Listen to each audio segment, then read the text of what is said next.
Hi, my name's Kylene Terhune, and I'm going to share my story through my cancer journey with you today. I am a functional diagnostic nutrition practitioner that started out as an opera singer, then got interested in health and fitness, and because of my own health struggles, became an FDN. So back in 2012, I began experiencing a lot of fatigue. I would come home in between classes from school and I would crash on the bed for 1 to 2 hours. Sometimes I would even wake up feeling shaky, but fatigue was my first symptom. And 3 years later, in 2015, I had gotten married, and we'd been married for about 2 years at that point, my sweet husband Patrick, and you'll probably see him in a lot of my posts. And in 2015, I completely crashed. We had already begun living a gluten-free lifestyle, and I was really interested in healthy foods. We had eaten paleo for a long time, so I just shared that to tell you that we were already doing a lot of the right things when my body decided that the toxic load was too much and it was unable to function properly anymore. So I experienced a minimum of 2 weeks of a chronic anxiety attack where I could not sleep. There was total insomnia. I was having intrusive thoughts. I was scared of everything. I was crying all day, every day. I just 100% did not feel like myself. Nothing was normal. I went to the doctor twice in that 2-week period. The second time, she just wanted to put me on an antidepressant. And I said, I know myself. I am not depressed. That's not what's happening. Something is wrong with my body. But I didn't really have that conversation with her. All I did was I said, hey, do you think maybe I should change or should test my hormones? And like I said, I had already started getting into the health world at that point, so I knew just enough to ask that question. And she said, well, if you are still cycling normally, no, there's no reason really to check your hormones at this time. So I decided at that point to follow my gut, because I remember walking away from that appointment in complete despair.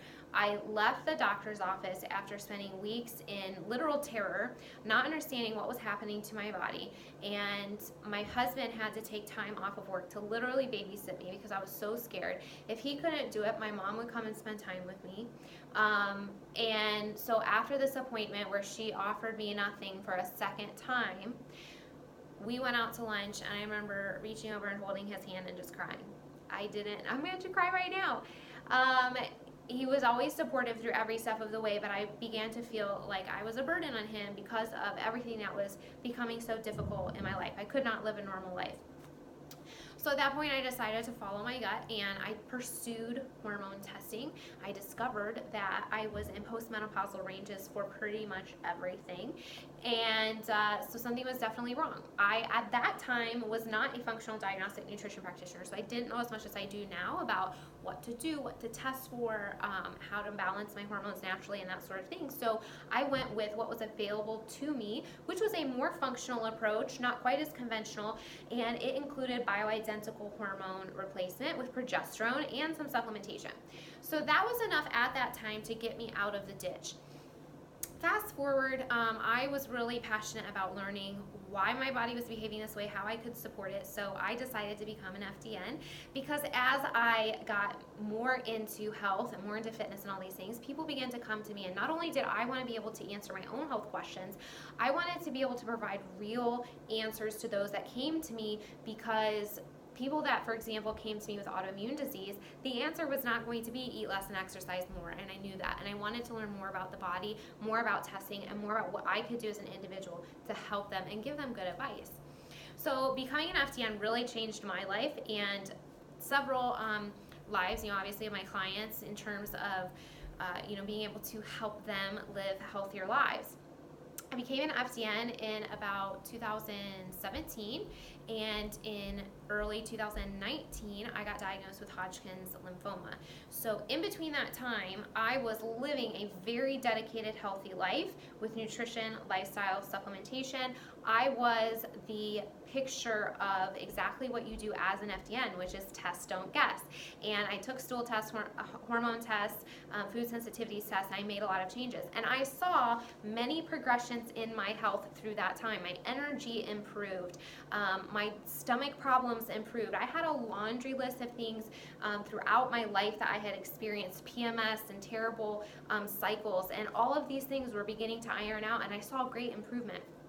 But in December of 2018, I discovered a lump in my neck, and I didn't think anything of it. It didn't hurt. I showed it to my mom on Christmas Day. I remember sitting at breakfast and saying, "Mom, look at this lump in my neck," and she goes, "You need to get that checked out." Of course, when you start Googling lump in your neck that is not, or lymph node, swollen lymph node that's not painful, a lot of things come up saying cancer. I was like, no, I'm totally healthy. There's no way it's cancer. So in January of 2019, I went to get my lump checked, and my doctor immediately said we need to get a CT scan and an ultrasound, and I went through that process. And based on the findings there, which was a large mass in my neck, she then sent me to a pathologist to get a biopsy. So he took a biopsy, and this was really awesome. It was a private practice, so he was able to take the biopsy, go look at it under a microscope in the other room, and come back with information. I was terrified at the time. If you don't know what the process of a biopsy is like, you know, putting needles really close to your face, and this situation right here in my neck was really scary. At that point in my life, I was still a little needle nervous, which I've really gotten over. But it was very intimidating. My husband was next to me holding my hand the entire time. I was looking the opposite direction. I got the biopsy. He went in the other room. He came back. He walked in the room, and he said, hey, it looks like I'm going to need to take a tissue biopsy. So that's where they go deep into the actual tumor, pull out some tissue, and he goes and checks that. So we're waiting for his second look, and he comes back in the room, and he says, I'm really sorry, it looks like Hodgkins. I'm gonna cry again. And so we were in his office, and it was so overwhelming.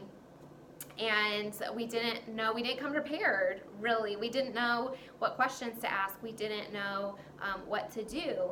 And so after he said it looks like Hodgkins, he said many things, you know, in terms of, hey, we need to figure out, you know, we need to do this and this. But at that point, our ears kind of shut down because we were processing the information.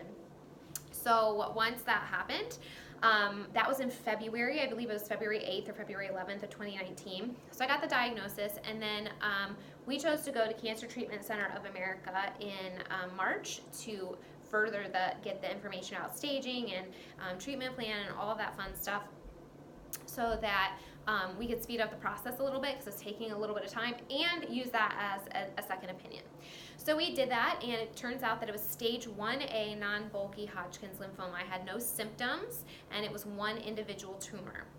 So doing what I do in the functional medicine world and being in the health community, I had already known a lot of people, like I had been exposed to a lot of information where people had cured their cancer naturally. So of course, you know, I'm thinking, well, maybe that's a possibility for me. And there's Chris Work, who healed his colon cancer, and there's so many different examples of people that have reversed different cancers through natural therapies and lifestyle changes. But my question was, hey, I've been doing this for several years already. I've been living the lifestyle. I've done the things. I'm, you know, switching from plastic to glass. I'm, you know, getting rid of toxins in my home. I've done all this kind of stuff. I don't know if that would work for me. So I kind of had to figure out, I had to do a lot of research. And so I took from, I got diagnosed in February. I did not start treatment in May. Now, part of that was a decision-making process. I had to get to the point where I was comfortable with my decision. The other part of that was that I decided to go through fertility preservation, which took a full month, so that took most of April. Actually, it was like, I think, March to April. I can't remember, April to May. I can't remember the exact dates. But anyways, that took a full month for the cycle, so you're getting shots and everything.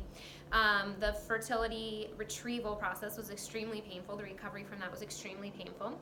And then I decided, in the end, after getting advice from several different people, including functional practitioners, oncologists, and you know, holistic everything from both sides, that chemotherapy was the way to go for Hodgkin's lymphoma. However, doing what I do, I did not want to do chemotherapy by itself.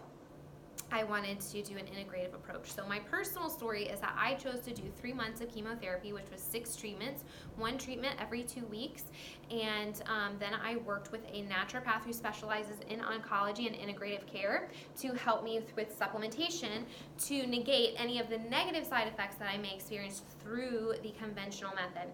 So I was eating a healthy diet, and I did conventional therapy as well as integrative with all the supplementation.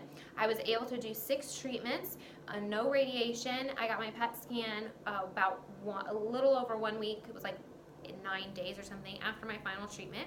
My PET scan came back clear, and I'm very happy to say that I am cancer free as of today, and I'm going to put it into the universe. I am cancer free for the rest of my life. I have very strong feelings that the lifestyle that I chose before, the 2 years before, slowed down the process of the growth so that it maintained itself in one site, and that is why I was so healthy with no side effects, not feeling as if I had cancer. Cancer is also something that develops over years and years and years and years, just like any other disease, where it is a drop in the bucket that can finally, spill over into symptoms and disease. So I don't think that it happened overnight. In fact, I found pictures of the lump in my neck 2 years prior to my discovering it, but God didn't let me see it until it was the right time. And that right time is when I had enough information and had built a community around me that was able to give me the right advice. And I was able to lean into that community and ask for, hey, is there something like a functional oncologist? And sure enough, there is. And guess what? I worked with her. I also worked with someone on like emotional energy work, because I believe that that's very important to our healing. I am a Christian, and so, prayer was involved, absolutely, and trusting God through the process that there was a purpose and there was a message and there was a lesson that I was supposed to learn from all of this. And then I also chose to hire a detox specialist to sort of help me with the process of recovery. So there was a lot that went into it. But why I'm sharing this with you today is because I have a new mission, and that mission is to empower women to be the health advocates for themselves and in their homes. Because one thing that I really discovered through this process is, especially as a cancer patient, you have to be your own advocate. It's very, very easy, and I hear this a lot, that someone will get diagnosed on a Monday, they're told really scary things, the process happens very quickly, and then the next week they are in treatment. Now, there may be some situations where that is such an emergent situation that it has to be done that quickly, or your life is on the line. But more often than not, you have time to think about the decisions that you make. And this concept of being your own health advocate spans so far beyond just the cancer realm, just beyond Hodgkins, but into the food that we choose to feed our families, and the way that we choose to live our lives, and what we choose to educate ourselves on. Because here's the deal, I know that it's hard, I know that it takes years, I know that it takes effort, I know that it takes, reading books and listening to podcasts and all these things, but it's so important to know what is out there in terms of treatment options, in terms of what may be hindering your ability to heal, what may be impacting your health in a negative way. And so it's my mission to provide education and support and encouragement to women so that they can become those advocates and they become those powerhouses of health in their home. So I hope that you will join me on this journey. I hope that you will join my Facebook group. It's called Healthy Through Hodgkins. And I thank you so much for watching this. I hope that my journey is able to inspire you. I was able to walk away from chemotherapy and 3 months of treatment with very, very minimal symptoms through the process, and absolutely no long-term symptoms, no necropathy, or you know what I'm trying to say, neuropathy, no heart problems, no lung problems, and so long-term, there's not going to be anything that I have to work on other than boosting my immune system, detoxing from the chemotherapy, and encouraging all of you through the process. So thank you so much for watching my story, and I hope to see you in the group.